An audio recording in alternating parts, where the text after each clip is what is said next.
Hello, everyone. Welcome to Life Changing Moments with Annette. I'm so excited to introduce to you my next guest. His name is Brian Hoyland.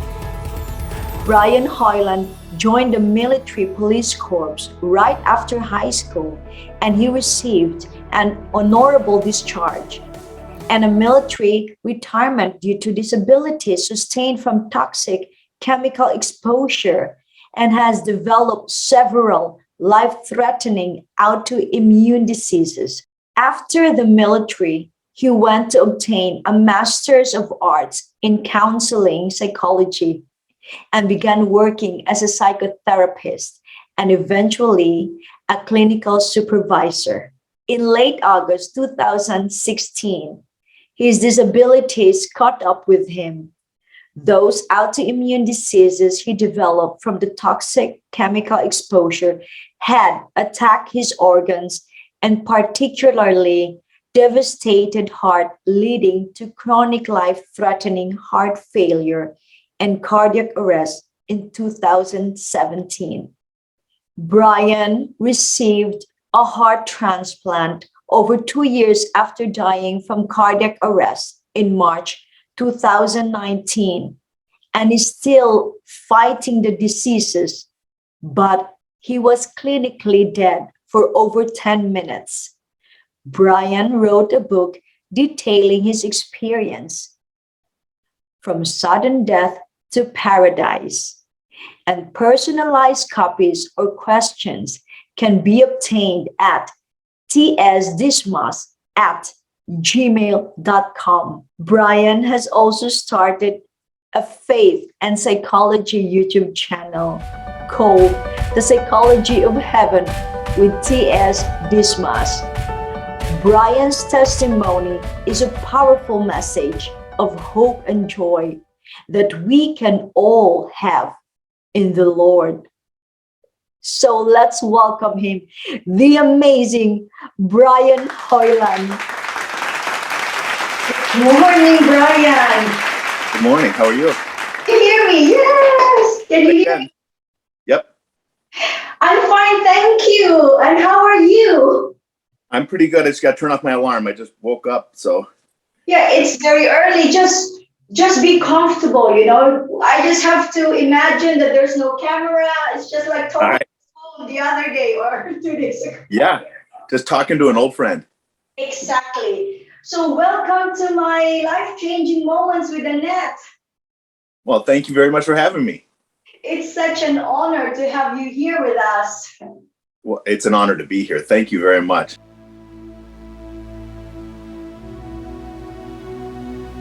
I was exposed to toxic chemicals in the military, and so over the years, it had started to destroy my internal organs. I have developed autoimmune diseases that were eating away all of my organs and particularly devastated my heart.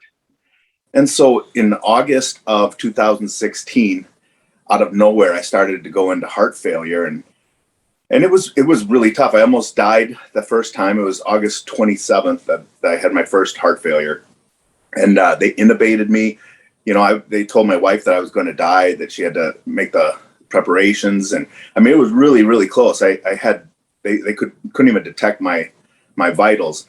I didn't have an NDE at that time, so I don't believe I died. So that's kind of a different part of the story, but that led to the just snowball effect of my medical condition. It just in and out of the hospital. I was in and out of the hospital. I don't know, like 70 sometimes.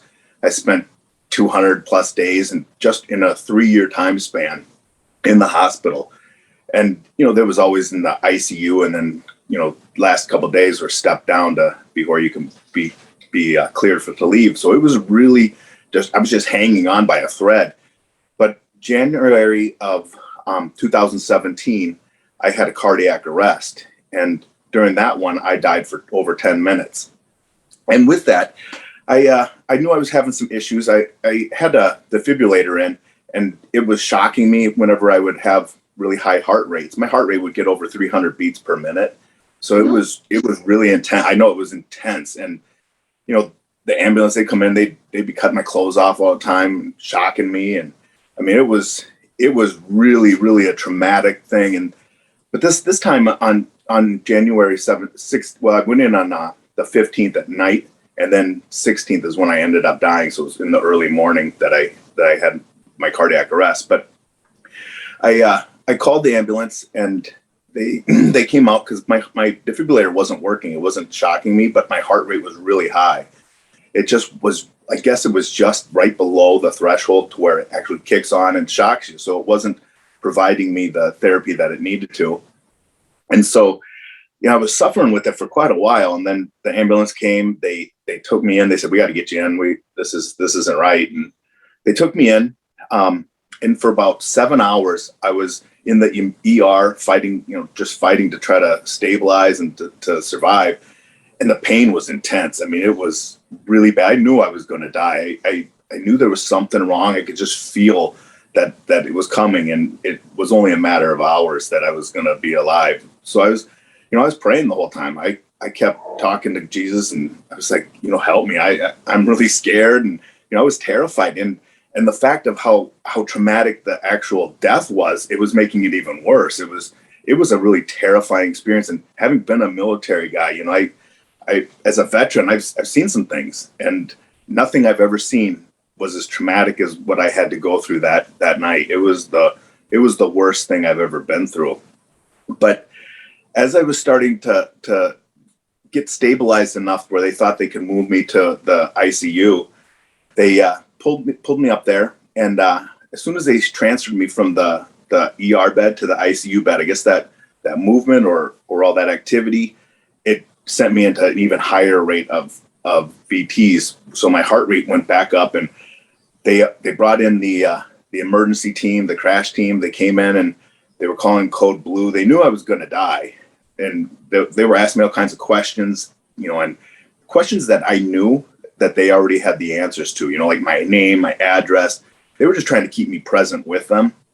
And so, I was sitting there looking at this crucifix, and that was the only way I could look, because the way they had me laying on the bed, they had me strapped down, because they had to keep shocking me. So it was kind of an intense thing, but they had me strapped down. And so I couldn't really move my head or anything. And, they're pulling your arms around and doing all this stuff with you. But I could only look at this crucifix. I couldn't look anywhere else. And thankfully that was the case, because with all these distractions and all this chaos, it was so hard to focus on the one thing that I did want to focus. I knew I was going to die. It was like, all the rest of this is pointless. It's going to happen. I could feel it coming. And the more that they were talking to me, the more that they were doing those things, it was really distracting. It was distracting me where I couldn't pray. And, it's not like, a lot of people get to have their loved ones around them when they die. I didn't have any loved ones with me. I was all alone with medical staff who did care about me, but, not in the same way as a loved one does. It's they just don't want you to die because that's their profession, and, they believe in it. But when you don't have that connection of somebody that is close to you, you really feel alone, and just all that chaos around me. And the only thing I could see was this crucifix, and that provided me hope. And I finally said, I'm tired of fighting this thing. The pain is too intense, and I'm too afraid. I don't want to deal with this anymore. I just want to die. Please just take me now. And so I closed my eyes, and the nurses were telling me to open my eyes and asking me these questions. And I said, I don't want to open my eyes. I don't want to talk anymore. And it was the hardest thing for me to get that out. It was like the last breath and the last, obviously my last words, but the last breath of a dying man. And I just kept my eyes closed. And after I said that, I just was like, I hope I can just die now. And immediately I felt a shake and a pop, and my soul burst from my body. And I was in this dark tunnel. And this tunnel, it had on one end that I was facing, it had this really dark void, and it was huge. And I mean, it was like looking into outer space. When you look at pictures and things like that on the internet, you can see what outer space looks like. Just imagine that without the stars and the planets and all the lights that are in there. Just a really dark void. And, I'm looking in this void, but immediately as I came into this tunnel and I'm looking at that void, all of the chaos from the hospital room was gone. And there was no more fear. I had no more emotions except for this strange peace and joy that I was feeling. It was really weird to go from this high anxiety experience to all of a sudden being complete silence, not having any fears whatsoever, and then having this feeling of peace and joy that just was so overwhelming. And what was the most bizarre was how I was able to contemplate my death, what was going on, and then this flood of knowledge that instantly my brain had. I was smarter than I could ever even imagine. I can't describe to you how smart I was. And it wasn't, it's not this, I'm back to normal. So it's not like I'm smart now, but it was, yeah, but it was like this flood of just intelligence. And it was so far beyond me that it was coming from somewhere else. And it just came into me. So it wasn't like I had somehow acquired this knowledge through hard work or dedication. It's just flooded into me. And so, I'm looking at this void and I'm thinking, well, this can't be it. And that's when the only time a little bit of fear, and it wasn't fear yet, but I think if I would have stayed looking at that dark void and not realized what I realized next, fear would have hit me, because, I had just been dying for so long and I had been praying to Jesus, and I really felt his presence when I was dying. I didn't feel like I was abandoned. I felt like, all those emotions I had, the only thing that was holding me together, and my nurses said, wow, you were really composed that whole time. And I'm like, I didn't feel like I was all that composed, but it was obviously that Jesus was holding my hand the whole time. And so when I said that to him, that, I just said that I couldn't, this can't be it. I realized, wow, I'm looking in this dark void. How could I see into this? I could see far into this dark void. So it wasn't like, we're like in our human lives, we can look into the dark and we can not really see what we're looking at. I could see depth. I could see the distance that I was looking. So I realized, well, there's got to be some sort of light if I'm able to see into this darkness. And that's when I realized that my vision had changed. I could see in 360 degrees. So I could see all around me. Whatever I focused on, whatever my attention was specifically focused on, was the primary aspect of my view. Everything else was kind of in my periphery. But my periphery had no limitations, and I could fully see everything behind me, which happened to be this huge, immense light at the end of the tunnel. And this light was different than any other light that you could imagine. It was the source of peace and joy and love that I was feeling, and all of that intelligence and all that positivity that was radiating into me was coming from that light. And I said, well, I want to be with that light. And as soon as I said that, I was there. So it was like my intention to be with that light made it happen immediately. But I also remember every single step I took to get to the light. So I didn't feel like an increase of inertia. I didn't feel wind on my face. I didn't feel any kind of symptoms or any kind of activities that I might be able to recognize that would lend me to believe I was moving as fast as I had to have been moving. But at the same time, remembering all those steps, it was like it would have took hours to get there, or more for that matter. I don't know how long it was a long distance, but yet I was there just like that. And so time was totally thrown off. It's such a bizarre thing to try to explain the time concept in heaven, but there's no time there. Yeah, there's no time. So, I mean, it's we can say that even now. I'm trying to wrap my head around it, having experienced it. It's really hard to put that into words, because it's just so far beyond where we're at. We're so limited in our dimensional understandings. But I got to this light, and I'm looking at it, and this light was amazing. It was so amazing, because it was like flooding into me, this love and this peace and this joy. And remember, I had just died. So, I mean, I had that memory still in my mind, and all that fear was completely gone. I couldn't even access fear. It was like the negative emotions that we have in life are non-existent there. They can't coexist, particularly next to the light. I can see that for sure. Maybe in that dark void, I think there was a lot of negativity in that dark void. That's why that first initial thought that this can't be it, and the possibility of anxiety, it was like trying to draw me in. And that's where where I'm very happy that I was able to recognize the light right away, because who knows what that dark void would have tried to do to suck me in there. But I should say it too. I also kind of felt a barrier. Like, it wasn't preventing me from going into the dark void, but it was something that just, yeah, it's hard to say. It was like, there was like an evil that was there, but it was like also seductive. It was just like, you could tell that it was kind of lying and not truthful, because on the other side, I mean, I could feel all that love and that peace, and it was totally accepting, and it wasn't trying to like pull me to the light.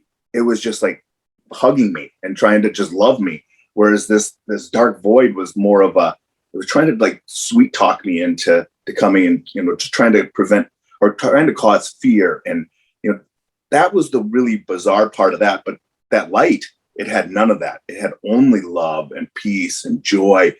And as I'm staring at the light, it was just flooding into me. And it was palpable. I could actually feel how it was coming into my soul. It wasn't like a light like we see, when people talk about lights, it's hard to really imagine. I can even listen to other NDEs and I'm like, wow, that's, I get what they're saying, but it really doesn't do justice to it. I always feel horrible about, I wrote a book and I'm like, my book is terrible. It doesn't really do justice to what I saw. It's the best description I could give, but really at the end of the day, it's just a human. That's everyone saying the same, that they cannot put into words. It's like beyond our imagination. And it's like with the colors, it's different. And I am now, I never had this, but I believe you. And yeah, it must be amazing, how you felt then and what you saw. Right. It is amazing. And it's, that's the thing I want to I'm going to say this a number of times, I'm sure, but that love is the one thing that I want everyone to take away from this message, is that the love is beyond what we can compare anything else to. There's nothing in this world. I mean, you would trade the entire world, all your loved ones, everything that you care about, just for a minute in that light. I mean, that's how good it felt. And it just gets better from there. So, I mean, it's not even, and I came back. So I know that when I came back, it was still going to get better. So, I mean, I can't wait to go back again, because it was already the best thing I've ever experienced. And so, I mean, there's just no way to really explain it properly. And so that's why I always feel bad about it, because, like, even when I tell you about the flood of intelligence or my vision, all these things that were happening, it's not even, I feel like I'm a poor I'm a poor transcriptionist. I can't explain it properly. I can't translate it the way that it needs to be done. We'll only know that us who haven't experienced when it's our time. That's right. And that's the way it should be. I mean, I got lucky that I got to see this, because, I would have been dead otherwise and not been able to come back. So, I mean, that's a huge point in my favor, I think. But it is so wonderful to be able to have that experience, but yet not have experienced it all, because it's not like, well, I can just wait till I get there. I still can't wait. In fact, I think I'm more excited now than I ever was before to ever go to heaven. And I'm not even sure I would have made it to heaven before. It was the thing that was so beautiful about this light is how it was cleaning me out. It was like, when we go through this world, we have so many things that come into our lives that sometimes we make bad decisions and we snap at somebody, particularly people we love the most. We can be cruel to them. We can say little snappy things, and all that stuff. I didn't want any of that. And when people did that to me, I didn't even feel anger or resentment anymore. All those negative emotions were gone. And in fact, it was filled with more peace and love in those spots that were hurt. It was like, I don't think I could have had that same kind of level of love had I not experienced those hurts to be able to contrast that. And that the same thing is true about my death. The Take your time, Brian. No, okay. Yeah, I just woke up. It's not good for your heart. Stress is not good for your heart. Yeah, but so I where was I at? I was talking about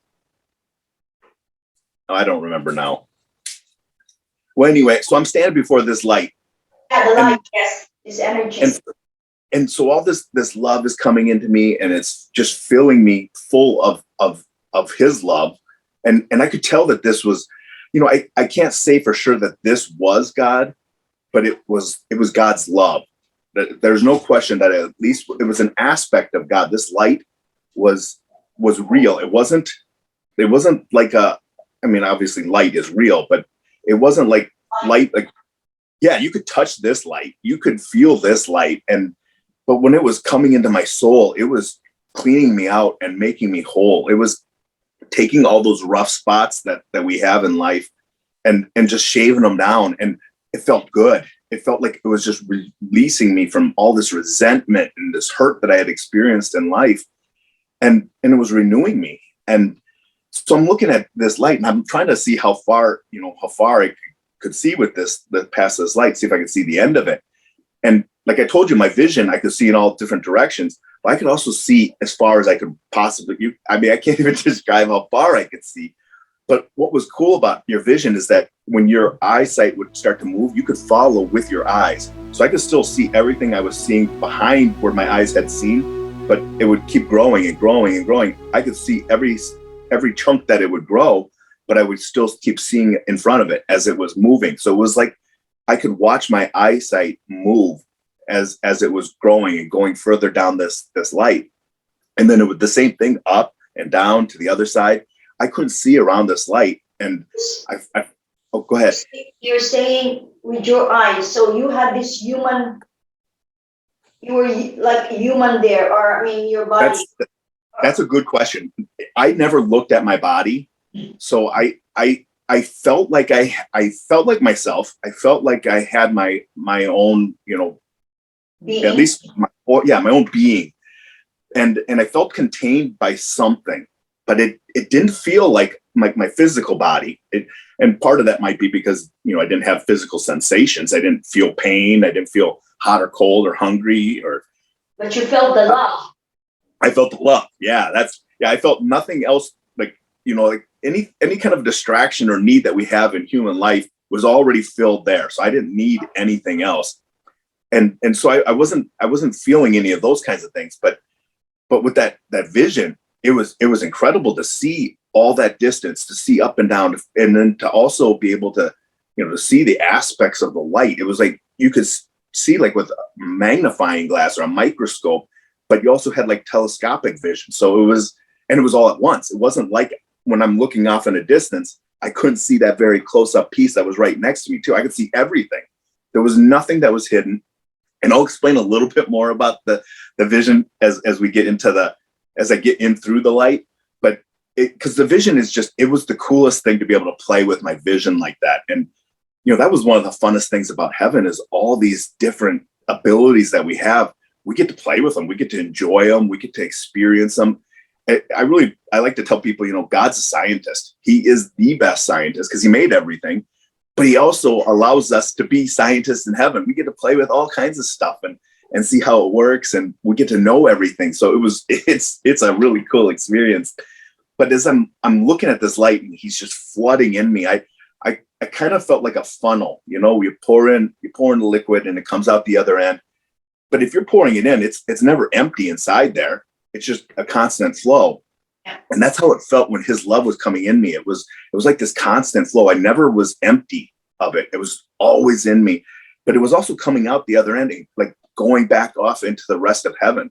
So it was never wasted. It was never just stuck in me. It was constant flow. So I could feel that there was a connection between me and God and heaven and everything in heaven. And it was like we're all connected through his love. Oneness. You felt the oneness. Of oneness, absolutely.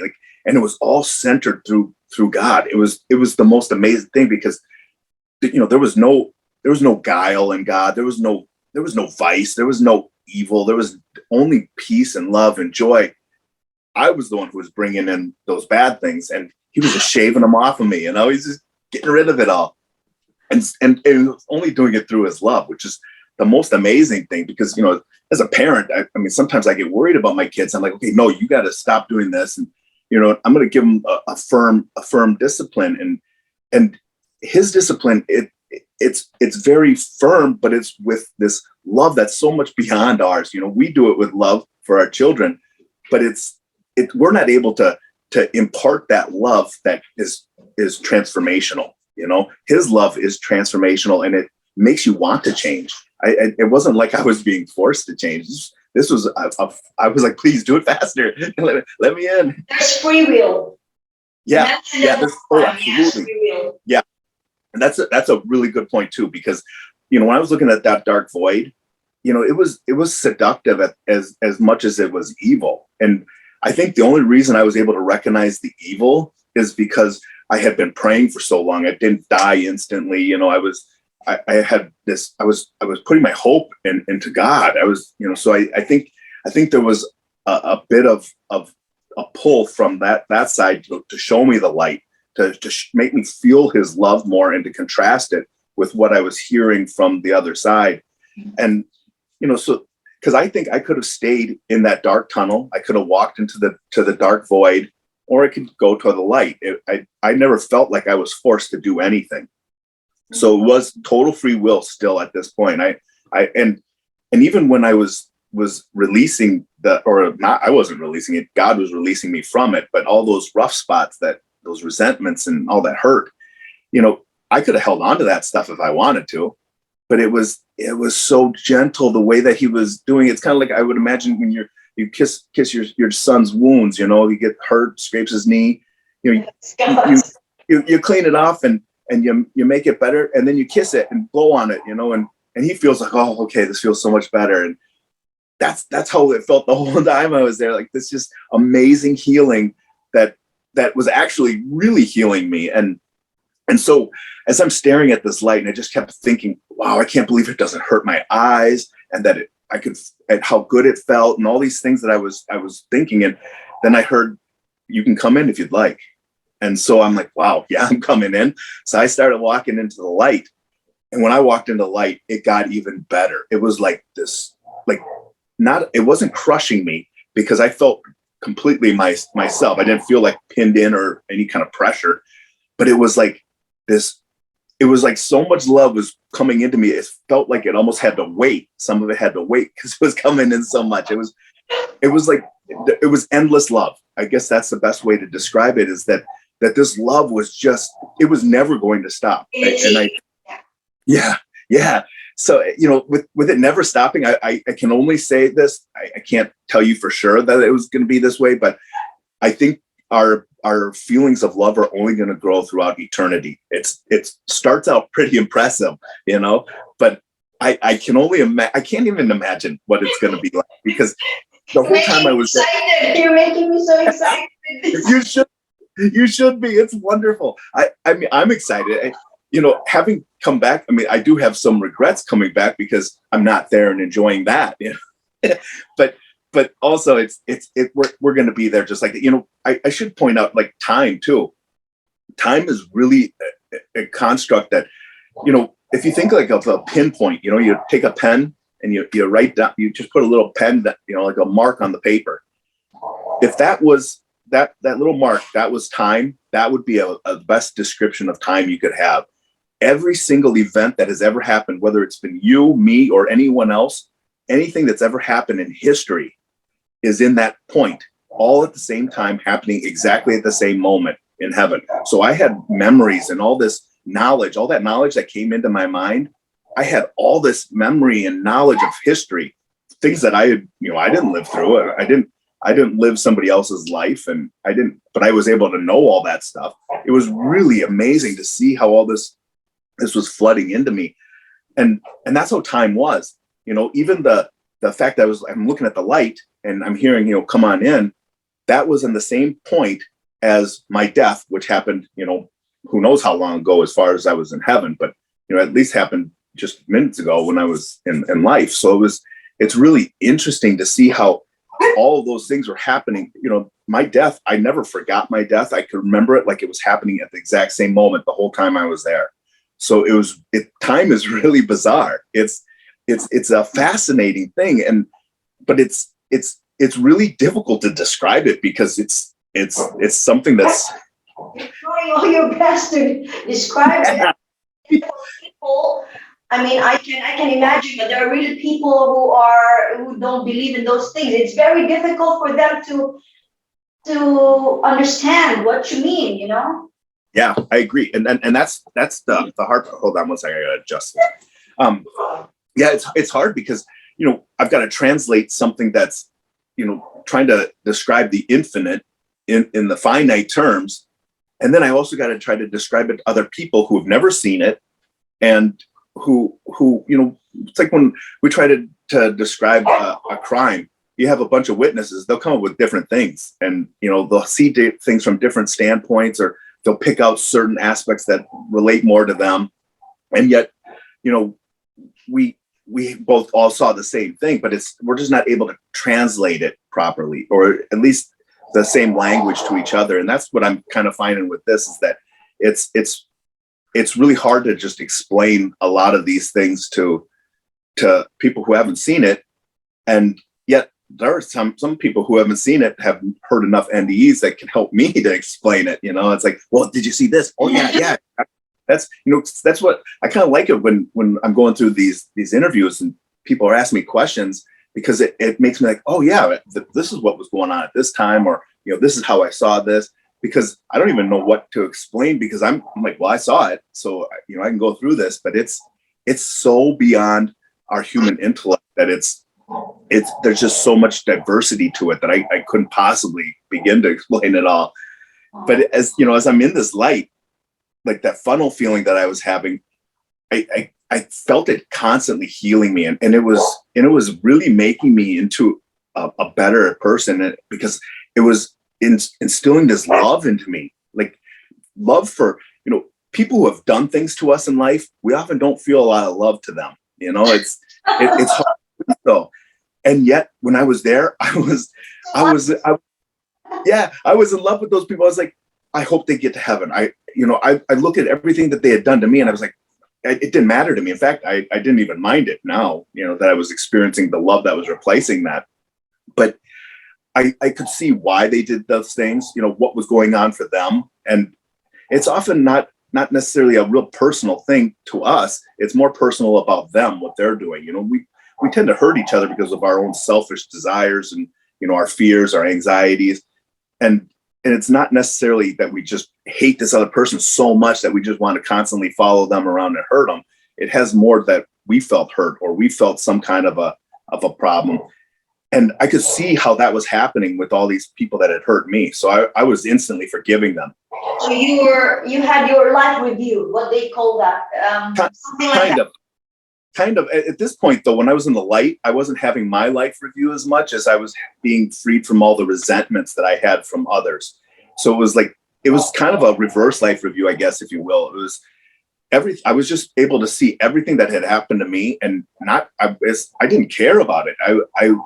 I saw the beauty in God's plan, and I realized that all these things that happened to me and all these things I had to endure made me into the position where I was standing there in the light. So I was like, well, I guess it's worth it. But it was, I also was feeling empathy for the people that had hurt me, and I really felt like, okay, they didn't realize exactly what they were doing. And particularly in light of the heaven, we often live our lives not thinking about what's going to happen when we die. And we're living for now. We're not living for the fact that we do die. All of us are going to get to that point, and we should probably think about how we live our lives in order to get to that point. But, I'm sitting there and I'm feeling all this love, and I'm feeling this healing coming. And then I heard, I said that, I want to see Jesus. And when I said this, that's when the light started to open up, and there was this room, and this room was bigger than that dark void. It was just huge. It was, again, I'm lost for words for how to describe how immense this room was. But intuitively, I knew this room was just an entry point of heaven. It wasn't all of heaven. It wasn't even close to the tip of the iceberg of heaven. I really felt like I was in an entry room, or kind of a gathering space, or a welcoming center, if you will. What's that? A reception before you. Yes. Exactly. Yep. That's exactly what I felt like it was. And there were a ton of beings in there. I mean, so many beings. I can't tell you how big. I've never seen a crowd this large. And the room is, again, it's so huge. But, there was a ton of beings, and they had human torsos, but they were like shiny and bright. And they had, when you look under a microscope and you see cells moving around under a microscope, you can see all the little moving parts inside them. And that's what it was like, except those moving parts were light, and it was like reflected light, not as bright as that light that I had walked through and came into heaven.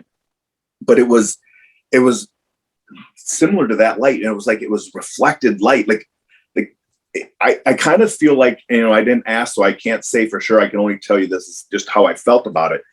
But I felt like that was the healing that was happening to all those other beings, and that I was seeing God's light inside of them. So it was like retained within them. So that's the feeling that I got from it. But I'm seeing all these beings, and there was this one that was by far stood out. It was, yeah, you could feel it. I knew that my whole purpose was about this particular being. Everything that my path from that dark void, walked all the way through the tunnel into the light, was like a straight line to this being. And it wasn't like I was being pulled to a being. There was something internal that was just drawing me to it, like a compulsion to go to this being.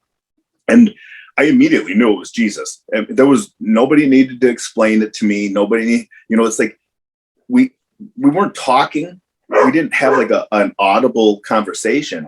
I didn't have to have anyone explain this to me. I was able to understand that this was Jesus, but I wanted to have him show me his face, and as I was asking him to show me his face, I was like, Jesus, I want to see your face.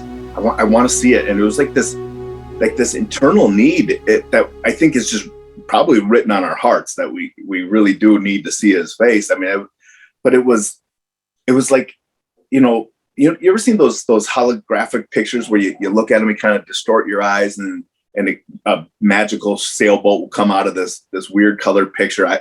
It's kind of like a hologram type of thing, but it was like that, but except in reverse. It was like, it just all of a sudden started to focus together, and I could see his face, and it was the most beautiful thing I've ever seen. It was full of love. You can still remember his face now. If you could draw, you would draw it.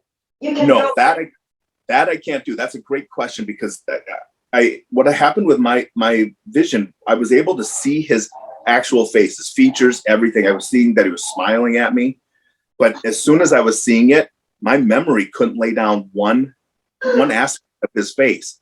The only thing that I could remember was this intense bright light. It was as bright as the light that I came in.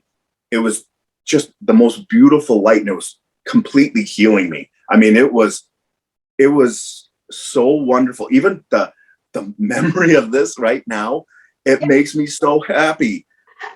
I can feel it from you. So you are this energy, and you give it like this to me. Yeah. And then it's like to me. That's like my souvenir. How your story is so, you say it so articulate. Or did I say that right? Yeah. No, I think that's like my biggest souvenir from heaven is that, I mean, I seriously, I wake up every morning. I'm kidding you. I wake up every morning, and I'm like, my eyes opened up. I'm super happy now because, I'm not dead. I'm able to still continue to go on. But I'm just like, you saved me. You let me come back. I can't believe this. And I think of his face, and I think of that love that he had for me. Despite all of the ugly things I've done in my life, he still loved me. And that was what healed me. It was just this total acceptance of me, not of my things that I've done. He did not accept those things. He was very firm about that. But it was me, my soul, my internal being that he loved. And he loved it so immensely. It was just wonderful. And so, like I said, I could see this light, but that's the only thing I can remember. I can't remember anything else. And I could see the light at the time, but I could also see his face So I didn't, I never suspected I wouldn't be able to remember what his face looked like when I came back, except for the fact that I couldn't remember it even when I was there. Like I couldn't, the memories of the overlay of his face with the light, it was just so, and I was so focused on him, but I could, even now I'm thinking about it, I couldn't remember laying down the memory of his face. It was only the light that came into my memory. So my common sense faculty was pulling in my sensory information, but it wasn't laying it down to memory. So that was the only thing. Is there a reason why are we not allowed to remember? But few, like a girl from Russia, she could draw Jesus or God. And how come many of you cannot remember anymore? Or this knowledge that you taught? Yeah, I know. I don't know. I can only say I can only guess from my own perspective. If I was in his position, I wouldn't let somebody like me see my face either. I think letting me see it there was beautiful. But I still came back and I sinned, and I still sin. I'm not always as kind as I would like to be, and I'm far better than I ever was before. So I don't want to, but I just don't want to sound like I'm a saint now. I'm not perfect, and I think I don't know. I can't say why he didn't let me see his face. Or didn't let me remember his face.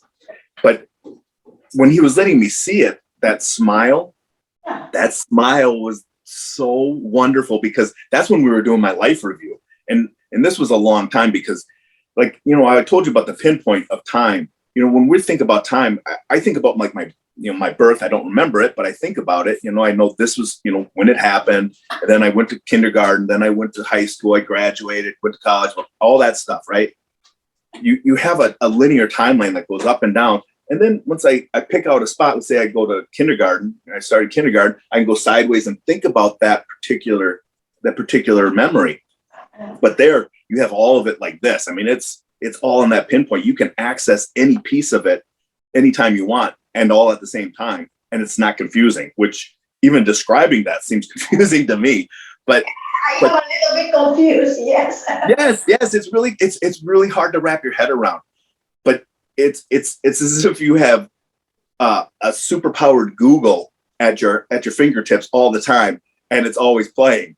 But what you're focusing on, that really is what you're able to. At least for me, I was able to lay down that memory and bring it back. So all the other stuff is kind of in my periphery. So there's a blur to it, and so I don't like things in history, that like the Civil War or or World War II or something like that. I have had memories. I was seeing things like that, but I didn't focus on those. I was focusing on what me and Jesus were talking about. And that was my life review. So those were the things that I was really focusing on. And those are the things that I remember like that. So it's really clear that was what was important for me to remember. And, as we're going through my life review, I had confessed, I had, 7 hours of knowing I was going to die. So I had a lot of time to confess all these things that I had done. You know what really got me though? You could still do that, when you are in so much fear and your heart rate, I don't know if I could still think of what I've done wrong or. I know. Well, I didn't think of them all. That's for sure. The ones that I could think of were like the worst ones, but I was already sorry for those. So it was like, well, maybe I didn't do myself a lot of good on that, but it was like when I'm standing there with Jesus, we're reviewing everything.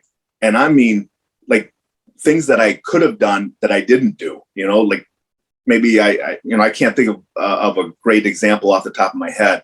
Some of the things that, are kind of personal. So I don't really want to share all my personal sins or things that I had done, but like not opening the door for somebody, that one hit me so many times because, sometimes we're in a rush. We feel like, I got to keep moving. I don't want to wait a couple extra seconds to hold this door for somebody.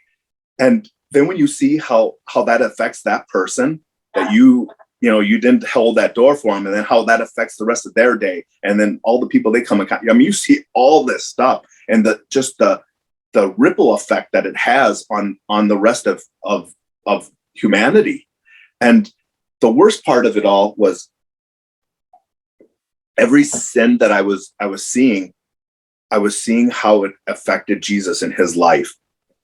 How during, his escape to Egypt, my sin, this sin did that, and when he was on the cross, my sin did this, or when he was being scourged, my sin did this. And I'm all this was happening, and I'm just overwhelmed with like this concern for my sins, and yet at the same time he's smiling the whole time at me and healing me from what I did to him. It was so amazing. The amount of love that he had to heal me from what I had done was beyond loving.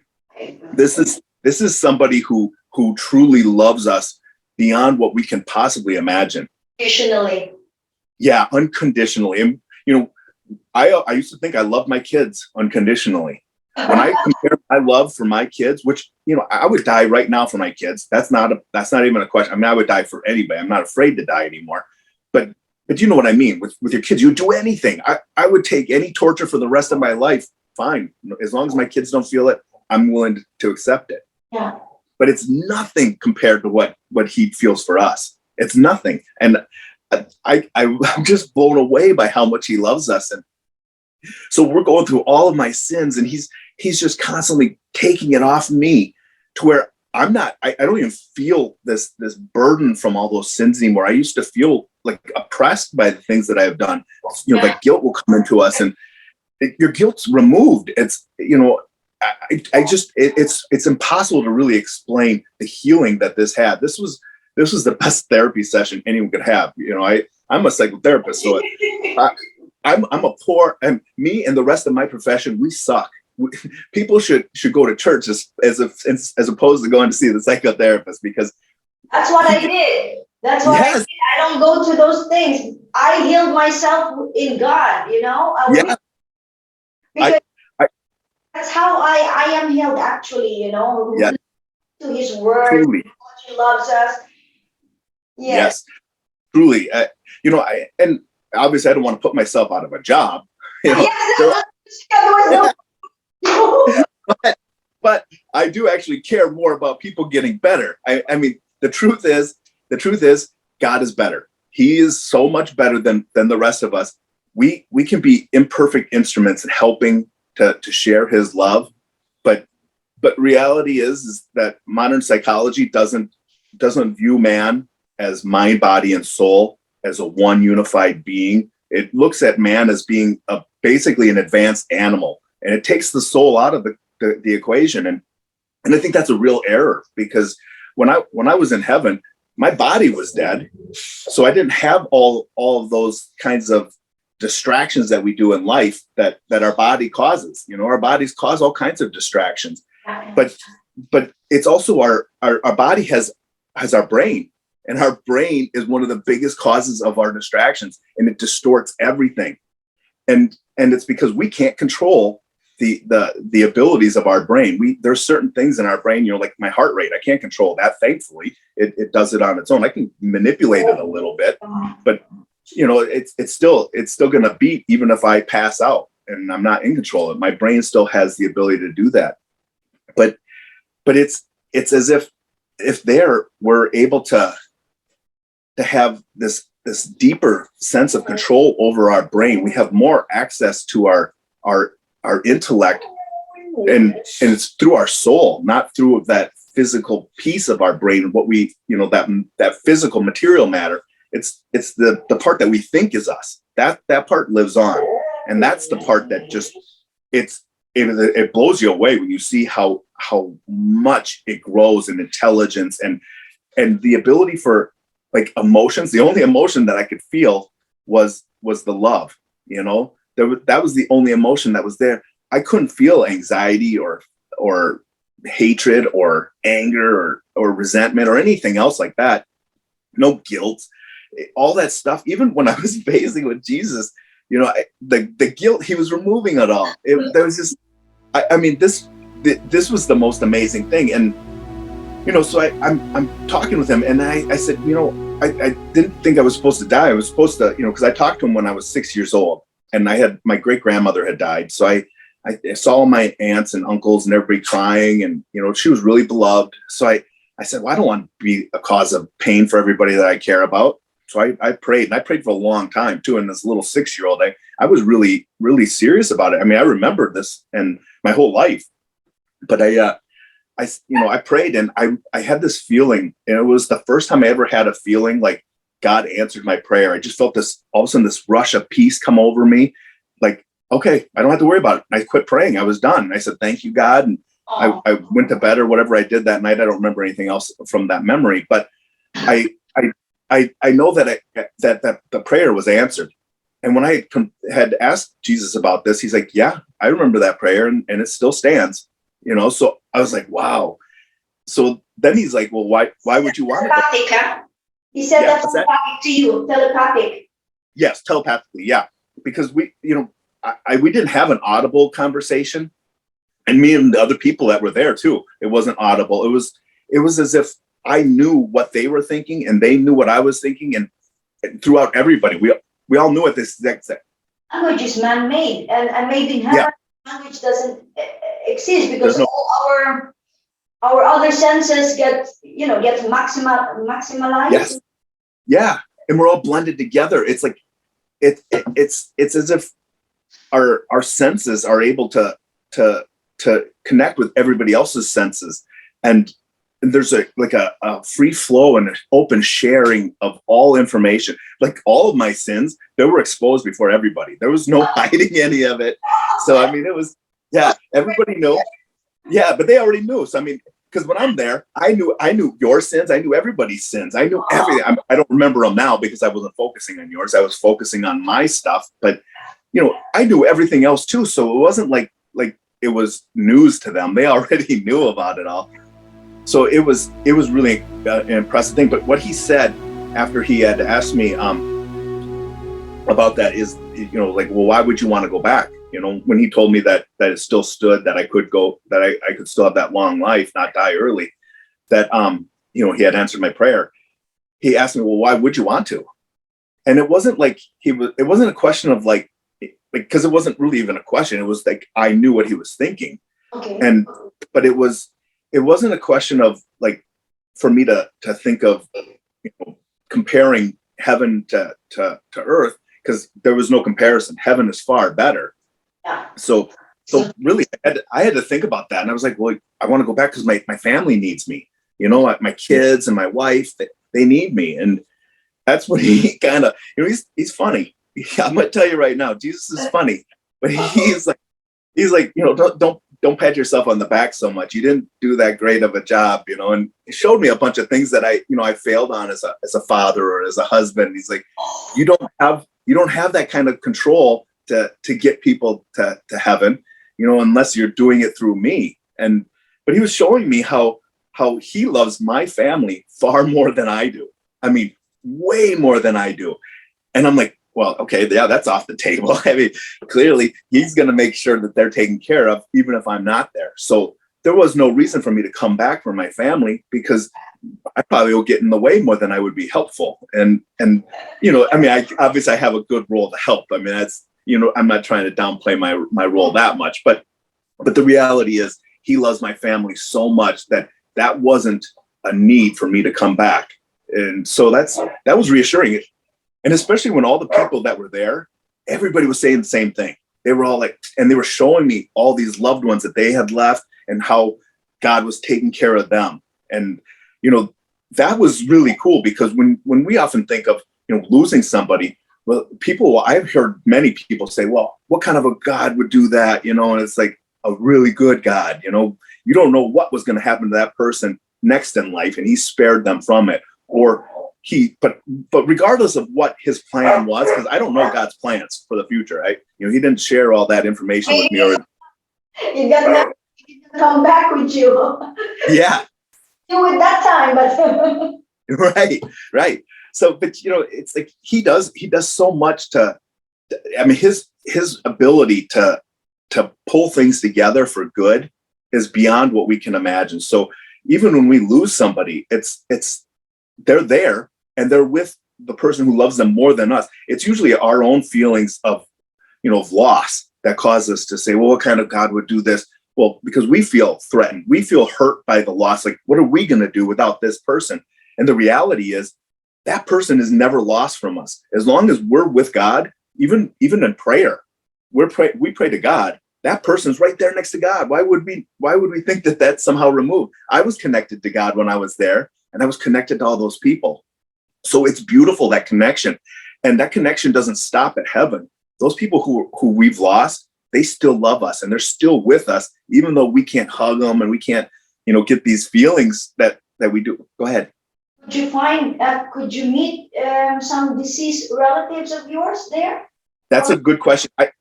I was so focused on Jesus that I can say that I saw everybody that was there. And I've had family and people say, oh, was grandma there? Was grandpa there? Was so-and-so there? Yeah.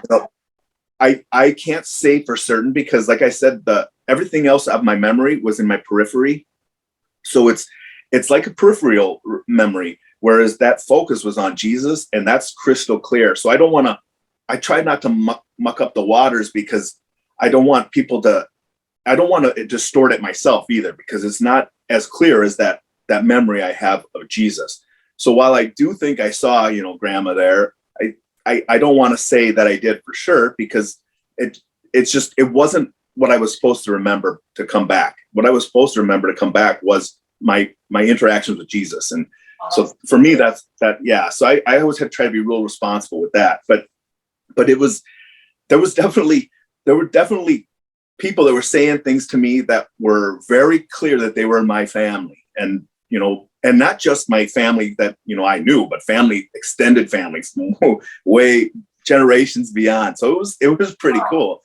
But like I said, I'm not going to try to describe who it was because, I don't have that clear of a memory of it. Mm-hmm. But he's asked me why I would go back, and I'm trying to think of all these reasons, and nothing was really working.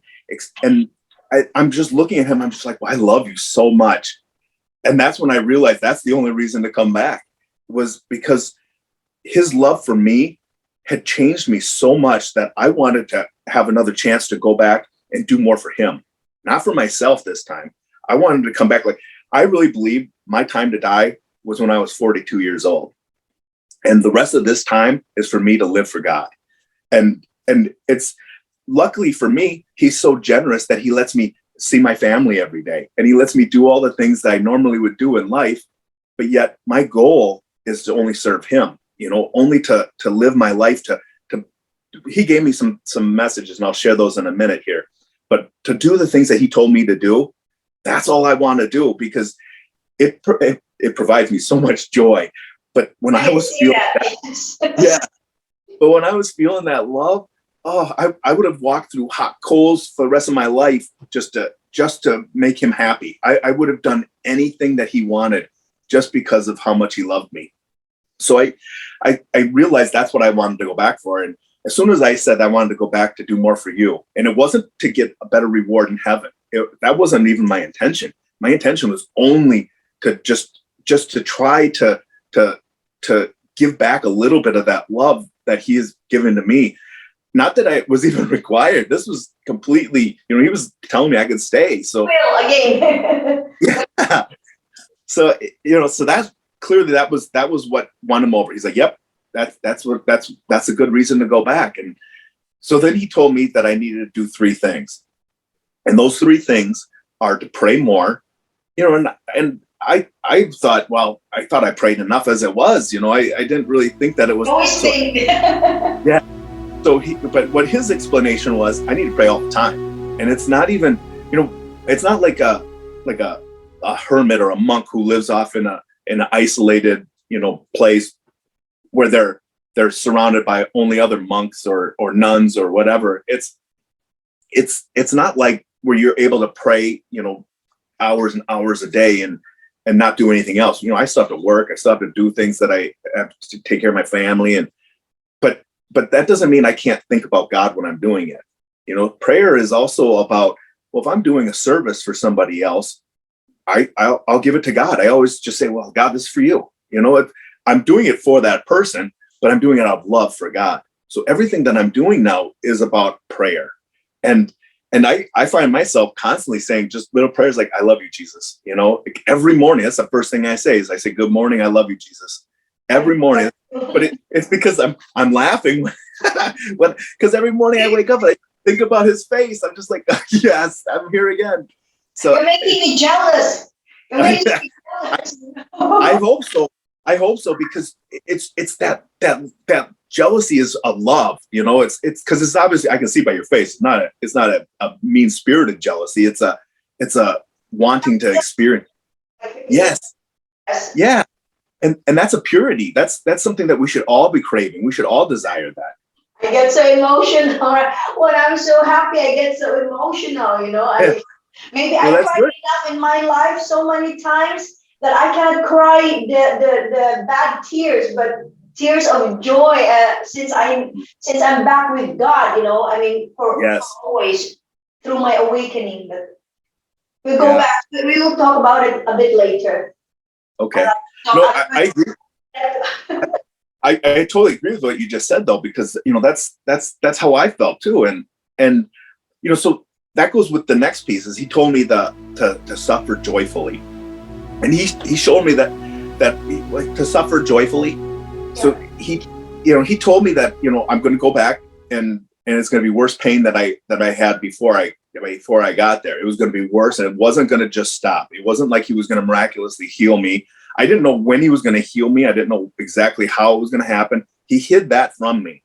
Oh. So there was trust on my part. I had to put my trust in him, and I fully did at this point. That was easy. It was so easy to trust him, but he let me know I'm gonna have to suffer. It's these autoimmune diseases that I have, they're not gonna go away, and they're still, at this point, they're still attacking my organs. But it's different how I handle the pain and the suffering now. And it was when he told me to suffer joyfully, I had seen, you know, through the life review, I saw all the things that he had to suffer for me. I saw all the things he had to suffer for everyone else, and how willingly and lovingly he did this. And when he told me to suffer joyfully, I instantly knew what that meant.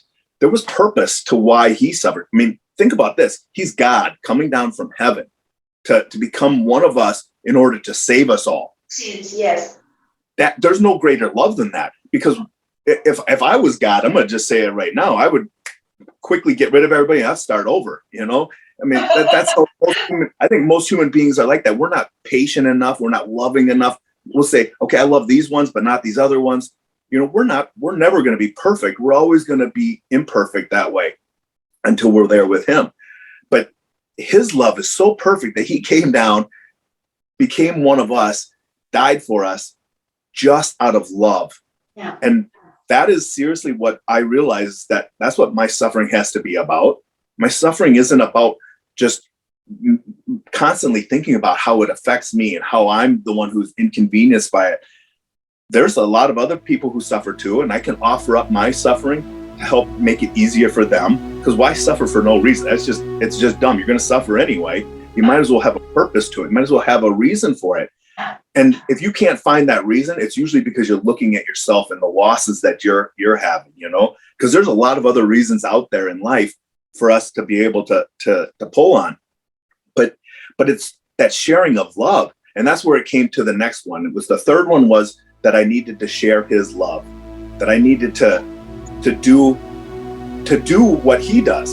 So my whole mission is I have to suffer and pray and share his love the way that he did. And that means that, you know, sometimes I have to, and this is the biggest thing that goes with my life review, is that I have to take those insults, you know.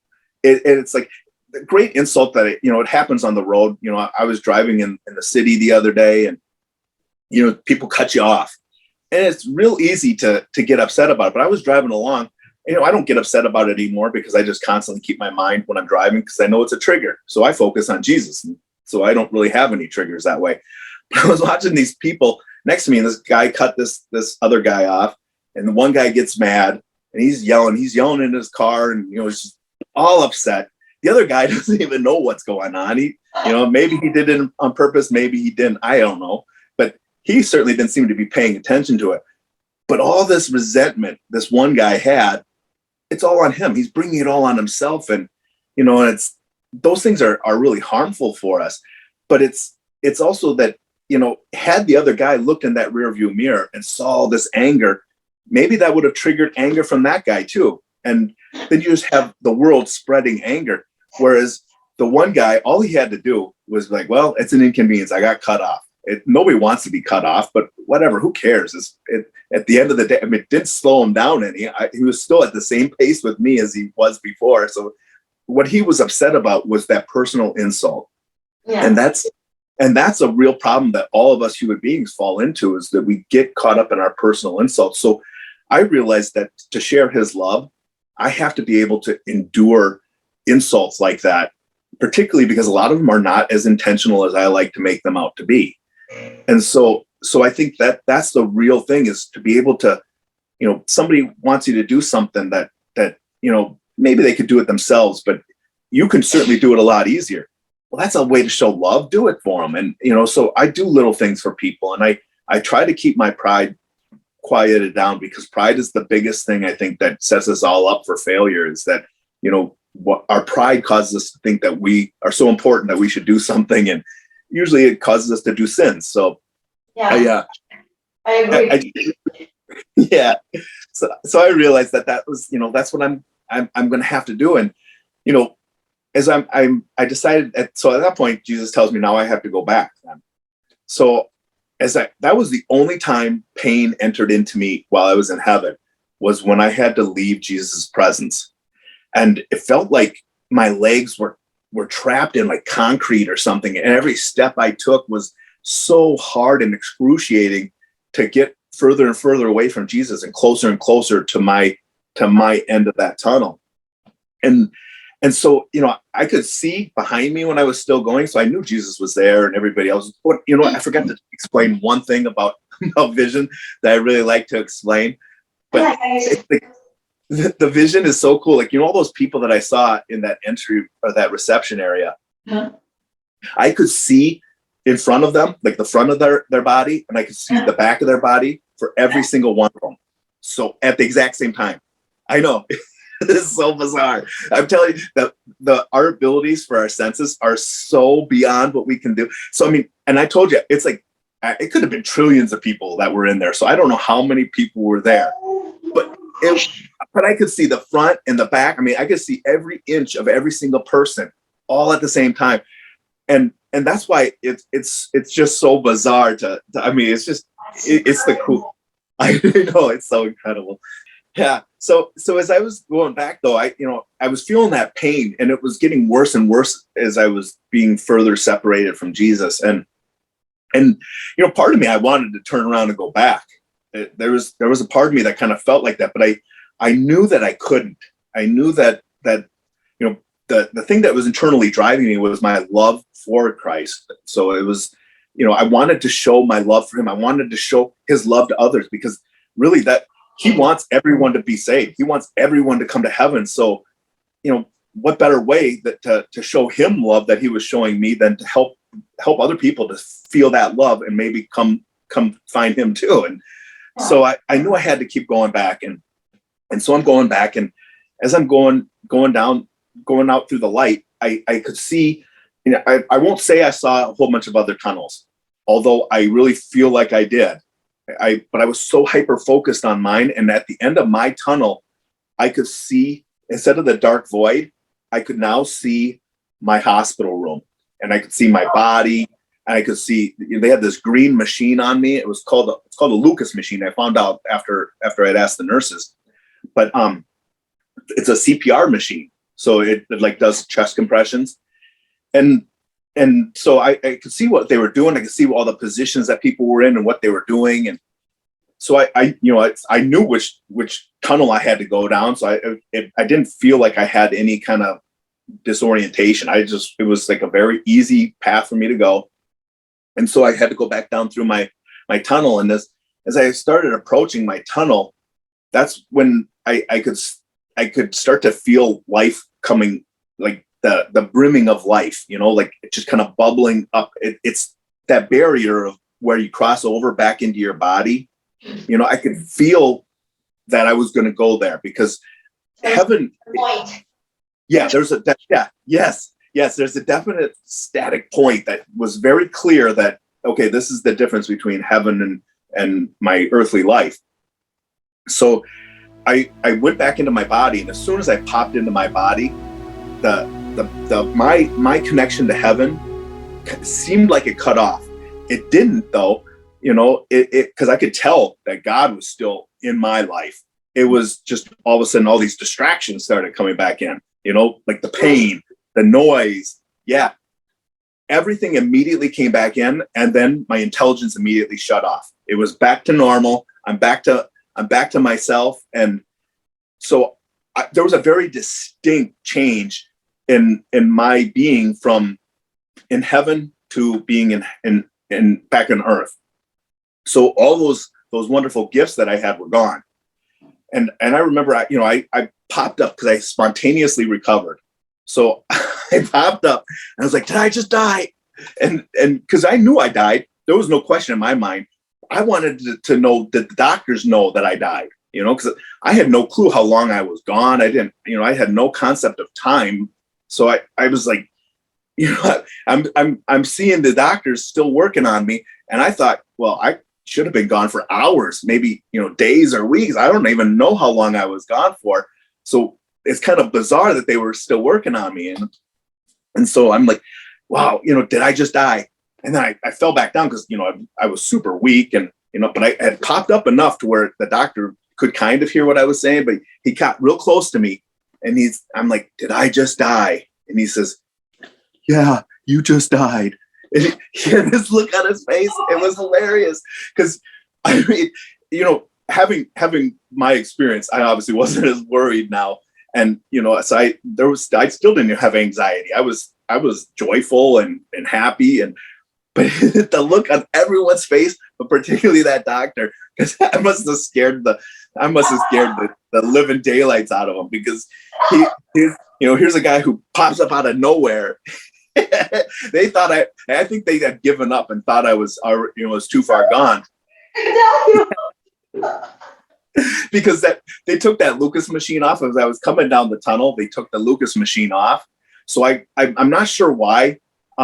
I kind of think that they were giving up. It had been over 10 minutes. So I think that they might have just said, hey, this is it. We're done. And they were about Gone. Yeah, it was gone for over 10 minutes. Gone. Yeah.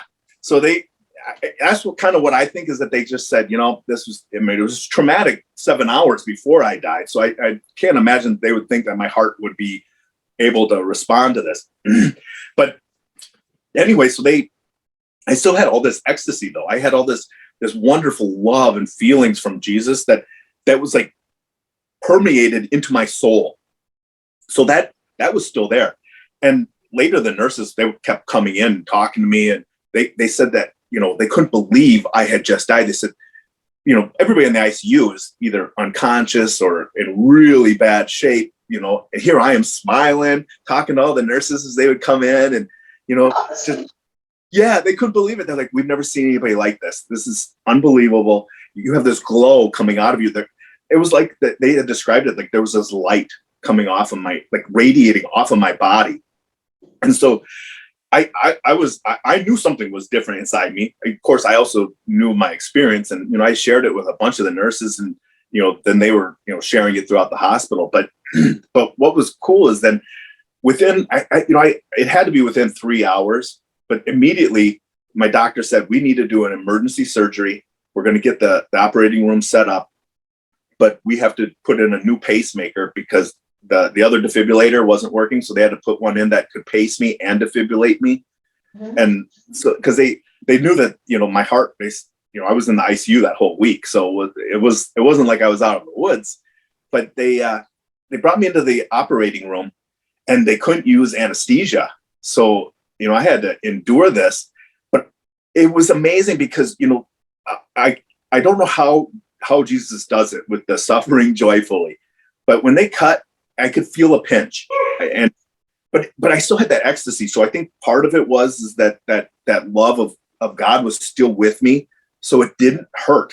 That's all I can say is it didn't hurt. It was a little pinch. It kind of felt like when you get your blood drawn. It's a little poke, not a real big deal. It's more scary than anything else. So when they're cutting me, I wasn't even afraid, to be honest with you. I was talking about sports and all kinds of stuff. The doctor's asking me all these questions about different things. So I was just talking to him about whatever he wanted to talk about. But in my head, I was still thinking about everything I had just gone through. I was like, hey doc, if you want to be quiet, it'd be okay. But I didn't say that to him because I didn't want to, be rude to him. He was a super nice doctor. But I'm having regular conversations with him, and he was definitely trying to talk to me just to keep my mind off of the pain. But he didn't need to. I was totally cool with thinking about heaven. So we got the pacemaker in, and luckily we did. My heart, you could see that my heart was so damaged, and it was constantly going in and out. I was being paced and shocked back into place, but it was different. I could feel that my heart, like, I honestly tell you, I died at 42 and I should have stayed dead. My heart, I don't know if I sent you a picture of my heart, but I'll send you a picture of it after they took it out when I had my heart transplant. Because it's important. I think this is the key to this whole thing. It's not just about what I saw in heaven. It's about the miracle of how God intervenes in our lives. And my heart really is the miracle. Because like I told you before, I kind of assumed maybe that he would, miraculously heal my heart, but that wasn't the case, and I still have to suffer. I still have my organs are still being attacked, so it's not like I'm freed from all these medical issues. I'm freed from the anxiety and the worry and the pain of that's where he freed me.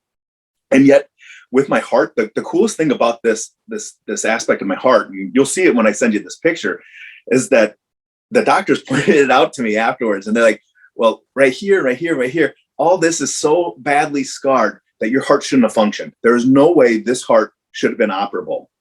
And I knew it shouldn't have been, but it's because God had my heart in his hand the whole time. He was the only reason my heart was keeping my blood going enough to keep me alive. And he did that for 2 years, over 2 years, until I was able to get my heart transplant. So I mean, that's a long time. And I was, I kept going in and out of the hospital. And, it was unbelievable how many times I had to go to the hospital. I rode in the ambulance 11 or 12 times. So it was, a lot of really severe emergency situations, let alone the times that I got admitted, just because the doctors, was in a visit with the doctor or whatever. But so, I mean, I still had a really tough struggle, but it was only because the medications they gave me, they constantly were switching the medication around. They weren't working. There was nothing they could do for this heart. And it's because I didn't have, heart disease. I didn't have the characteristic heart problems that other people have. I had this rare autoimmune disease that was attacking my heart, and it's just my own body killing itself. So that was amazing. But when they pulled that out and they showed me this, I was like, wow, God, you really did have my heart in your hand this whole time. Does it still look like a heart? No, you'll see it. It looks like beef jerky. It looks just like a pile of meat that some wild animals got a hold of. It was just disgusting. I wanted to keep it because, I'm not grossed out by things like that. I'm kind of fascinated. Plus it's my heart. So I kind of wanted to hold on to my own heart, but, be buried with it and all, but that's okay. Because what the doctor said, that they wanted to use it to go around and lecture and teach other doctors about the severity of my disease, particularly with how I looked rather healthy up until my heart transplant. I was on the borderline of getting an emergency heart transplant or being on the second tier. So I was put just off of the emergency need for a heart transplant. And so when they took it out and they said that they should have had me on the very next heart that was available. I shouldn't have had to wait at all. And that to me was even more miraculous. It's like God, I think the thing is that, we often confuse suffering and sick, because I suffered severely during those 2 years waiting for a heart transplant. I can't imagine. Yeah, it was my death was really traumatic, but those 2 years was just as traumatic. It was constantly going through, but I had no fear. I wasn't worried. And he took all the stuff that makes suffering and he put it into perspective for me. So that means you still had to wait 2 years till you had the heart transplantation, or no? Yeah. Yep. I had to wait 2 years after Your death experience, and then 2 Yep. years. Yeah. You were not. There was no fear at all. Yeah. And that to me is better than a miracle of just healing me, because there's no way I should have been alive. I should have been dead. And the fact that I went in and out of the hospital so much really confirms the fact. The doctors were at a loss. There was nothing they could do for me. They tried their best. I'm seen at the Mayo Clinic. It's the best healthcare in the world. And they did everything they could. And believe me, they did a lot to make my life a lot more comfortable. So I'm so grateful to the Mayo Clinic and their compassion and their love of humanity. And so, but the fact that God kept me for 2 years with that heart, and it was definitely an immediate difference when I woke up from the heart transplant. It was unbelievable how much I could feel, like my blood was flowing and I could breathe. That was the best part of it, because I couldn't breathe before that. My lungs were also attacked, but the fact that my heart wasn't pumping enough blood made it really difficult to breathe. So once I got the new heart in, first thing when I woke up, I was like, oh, I can breathe. I was so happy that I could actually take in a real breath, and it was amazing. So there was a lot of things to be grateful for, but what the best thing for me was just all that suffering, because had I not died and seen Jesus, that suffering would have been horrible. It would have been so bad to go through that, not know that there was a reason for it, not know that he was with me, and just all the questions that we have normally as human beings. But he took all that fear away from me, and so it made those 2 years of waiting for it much easier. And that's really how I learned that suffering joyfully is such a wonderful thing. Because as I'm going through this, there were people that I saw that didn't have as serious of heart conditions as I did, but it was affecting them maybe in a worse way than it affects me. Mm-hmm. So, because it certainly did affect me a lot less, because I was full of joy and happy. But I remember I was able to share so much with people that were also suffering with waiting for heart transplants or liver transplants or kidney. I got to meet a lot of people, and I was able to share my story and share things with them, and people couldn't believe how upbeat and happy I was, even though I was on the verge of death. And the day that I got my call for my heart transplant, I had a bunch of kind of false alerts where they had gotten a heart that came in and then they decided to turn it down. So there was, it happened a few times, and I was really getting worried, because I'm like, Doc, maybe the next one you guys might just want to go ahead and take it, because I don't think I'm going to make it. And so, that was kind of how I left it. And, because I had one that very day that they turned down. So I was like, oh no, I don't think I'm going to make it. I really felt like I was going to die that day, or at least within the next day or two. And it was so strong. It was the same kind of feeling that I had, when I was in the operating room. So I knew it was close. It was going to be within the next couple of days. I went home from the doctor's appointment, and I laid down. I was in this recovery house, like a transplant house. So I was staying there, and my mom was there with me. She was my caregiver. And so I told my mom, I said, I'm going to take a nap, but, I hope I wake up. I don't feel like I'm not going to live much longer. And so I went to sleep, and I woke up to a phone call, and it happened to be the phone call telling me, hey, we got a heart for you, and this is a good one. We're really excited about this heart. So I went in, and, we got the heart, and I'm Catholic. So I got the heart on Ash Wednesday, which was really significant to me. And so I was really excited about that, and it just spoke to me that God had a plan for me, because he made this all apparent that he was going to make it work out in his plan, in his time. And all that suffering that I had to go through, waiting for this heart transplant, I immediately realized this is the miracle that he's working, is that he's getting me to this heart transplant, and it took away all my fear. I have this trust. If I hadn't experienced that kind of suffering, I wouldn't trust him as much, because suffering does cause trust to develop in us, because we can either resist God or we can trust in him. And those are our two options. And I look at people who resist God and their lives are miserable, whereas those 2 years were most people would say that was the most excruciating thing people could go through. But my life wasn't miserable. My life was still joyful, even though I couldn't even write, like for my book, I had written out my journal, so I didn't want to, if I died, I didn't want to have it just completely lost of what happened to me during my NDE. So that week that I was in the ICU after I died, I wrote that out. But now after my heart transplant, I had, in 3 months, I started feeling better. So in 3 months' time, I was able to write that out, and I pretty much kept it very much intact from my journal.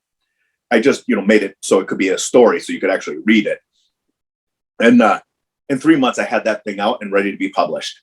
And the reason I did that is because I didn't, there's no guarantees with a heart transplant that you're going to live, a year or 2 years. And so, I mean, there's no idea how long I'm going to live. And I didn't want my story to die in case, I died. I just didn't want it to go away. I want people to be able to hear this love of God and to be able to know that no matter what you suffer, he's there with you.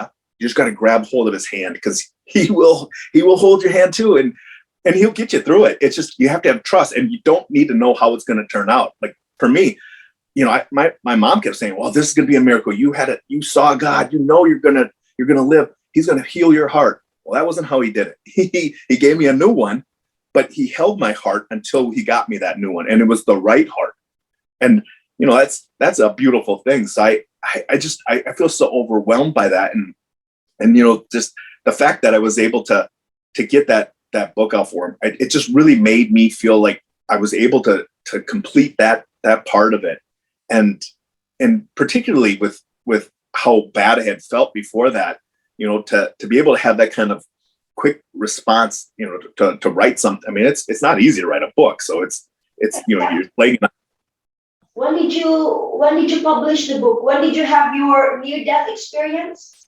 Well, I had the near-death experience in 2017, and I had the heart transplant in 2019. Yep, and then the book was published in 2019. Wow, so quick!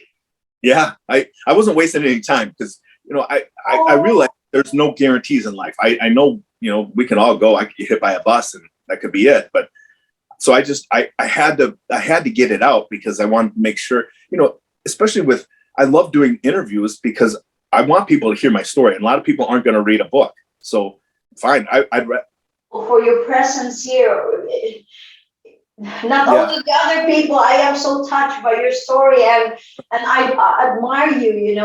That. Well, thank you. In spite of all the bad things that happened to you, you are still very positive. I tell you, I don't know. I guess I've always been a fairly positive person, but it's impossible not to be positive after seeing Jesus. I mean, when he's reviewing your sins with you, and he's smiling at you, and let me be clear, he's not happy with your sins. There's nothing about your sins that he likes. He just loves you. And so that reaffirmation that he loved me made it easy for me not to want to sin. And even now, I get upset with things that I would never have considered a sin before. So I'll do something that like impatience is one thing. Sometimes I'll be like, wow, I don't want to wait in this line, and I'll feel frustrated. I'll offer that up every single time now. It's like, nope, this is my impatience. I'm just going to sit here and enjoy this wait. And usually I can have a conversation with somebody, or I can just say a prayer in my head. There's a lot of things I can do while I'm waiting. But as soon as I make that conscious decision to push out that impatience, I feel better. And that's really the beauty of how God works. It's that we have the ability to control a lot of these things, but it's putting our trust in him and doing it because we love him and we want to be like him. because he's perfect. He doesn't hold any grudges like that. You know, as far as impatience goes, he doesn't have impatience. He doesn't have all those negative things that we have. And if we try to limit those, we're going to find he's going to fill us with graces that are going to help us get through all the tough times. But it's that outlook. And, you know, like I said before, I don't need to insult somebody back when they insult me. I've learned that it doesn't even bother me anymore, because I'm looking at that person saying, well, how do I help that person find heaven? How do I help that person find God? Because it's more important for that person to get to heaven than it is for me to say this comment back. And really it comes down to God loves that person. I might not. I might feel like I really dislike this person, but that doesn't matter. I'm not God. And I know he loves that person despite what they're doing to me. So I gotta do my best. And even that might just be fine. I'll just keep my mouth shut and walk away. That's simple. I can do that. I don't have to even give them any more of my time. But I'm not putting more evil back out into the world. That void you saw, because I've been hearing a lot of NDEs and near-death experiences, and they said like there's no hell, but what you felt like a little bit of this negative energy there. So yeah. What do you think? And I thought the way I learned it, hell is like full of like fire and will burn. And yeah. Like you said, the void, that is still okay to think, but there is this seductive feeling. I mean, energy that's pulling. There was definitely something spiritual that wasn't God that was on the other side of that void. Wasn't God, okay. It wasn't, because God was clearly on the other side and had definitely different attributes. His was all love and peace and joy, where this was mimicking, it was using the fact that I was basking in God's love. I mean, I was in his light, even though I was in that dark void. His light was still shining in there. So I was feeling his love. I was feeling all those things. And that's what that dark void was doing, is it was seductively trying to piggyback off of that love I was feeling and use that emotion to say, oh, look at, this is what eternity is about. You can just sit here and be happy and full of love and joy and peace. And then it was, trying to tell me, well, come over here and, explore this beautiful vast space that you can just see everything that's in here, and come on in. And, it was very seductive in the way that it was like calling to me. And, I didn't go there, so I don't know what was beyond that void. Mm-hmm. But I know enough that it was terrifying. There was something that was just the exact opposite of God is what was on that other side. So, some people who say that there is no hell, maybe they didn't see the dark void properly, or they didn't experience it. Maybe they were lucky and they were able to go straight up to God. I don't know. Maybe they were in the other levels. Maybe they're different realms. Yep. Realms. Yep. Yeah, like that. Right. They might have been better people than me and didn't have to, be at that point. So I can only say from what I saw, there definitely is something more than just that spectrum of heaven. The good part of heaven is the only part that I was on, but there's another part of heaven that is not good, that is not pleasant. And everything in my soul was telling me, don't go there. And I felt like I could, but I felt like there was like this loving embrace that was just saying, just don't do it. Just don't go there. And, come back over here to this light. It was like the light was just gently calling me to it. Whereas this dark void was trying to convince me and manipulate me into coming into it. And I was like, well, I'm not going over there. That's clearly not, I don't like to be manipulated. I don't like people trying to convince me for something that doesn't feel right. And clearly when something else does feel right. So, that was a pretty easy decision for me to make at that point. There was again a free will, Yeah, there was free will. Yeah.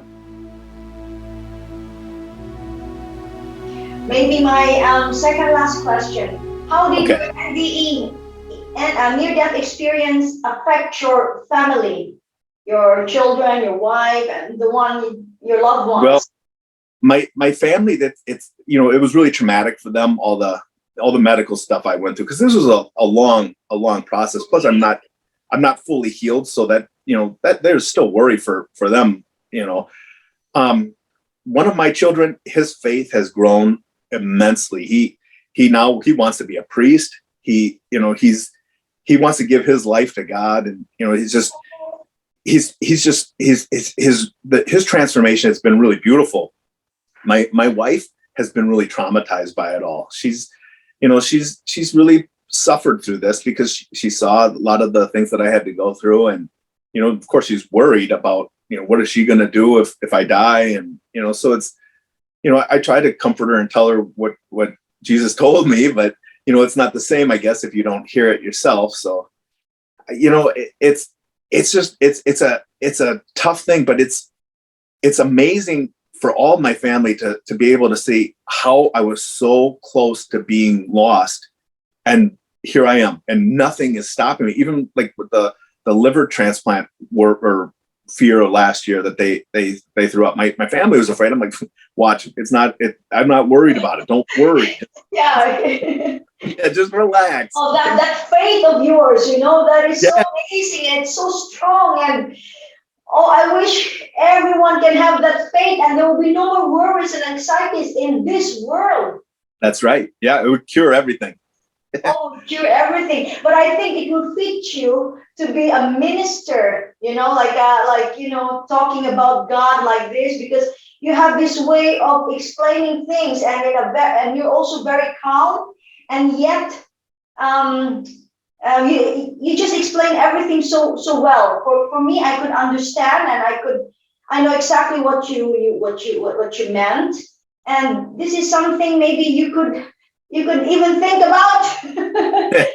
Well, thank you. That's such a nice compliment. I'm really humbled by it, because it's not a compliment I think I would have experienced before. I was very worldly in using my talents towards benefiting me, and everything good that I did. I mean, I did a lot of good things. I wasn't a bad, like an evil person before, but even the good that I did it because I believed it was good, not because I was doing it for God per se. It was because I thought that was right. So I always tried to do what I thought was right, but not because of, because I wanted to do good for God. It was because I wanted to do good for what I believed. And that's, that's part of the change. I think that's such an important aspect of it. So Brian, thank you so much for being here with me. Yeah, thank you for having me. Alarm there, you have to take pills, right? Yeah. So that's okay. But I could have talked to you for so many. Yeah. It's like I said, it's nurturing. So I'll always be filled with those wisdom and those love and those it feels good. Thank you so much, and thank you for your friendship too. Oh. I feel the same way. I'm so grateful to get to know you, because you are such a beautiful soul. You are just so kind and so open, and the love comes from you. I can feel Christ in you. I can feel the love of God just emanating from you. You are a beautiful soul, and I think stories like yours are more impressive to me than mine, because I had to see to be able to have this change, where you saw God without actually physically seeing him. That's the beauty. That's the beauty of faith. And I just love seeing it. So thank you for everything that you've done for me too.